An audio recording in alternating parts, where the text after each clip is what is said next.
Thumbelina. Once there lived a kind woman.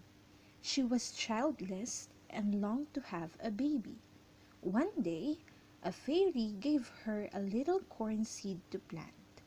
The woman planted the corn, and a tiny girl came out of its flower. The girl was no bigger than the woman's thumb, so the woman named her Thumbelina. One night, a frog carried Thumbelina away. He had fallen in love with her, but Thumbelina flew away on the back of a butterfly. It was winter, and a mouse gave Thumbelina shelter. She soon found a sick swallow and nursed him to health. One day, the mouse suggested, "Thumbelina, marry my rich neighbor, the mole." Thumbelina refused and flew away with the swallow to a warmer land.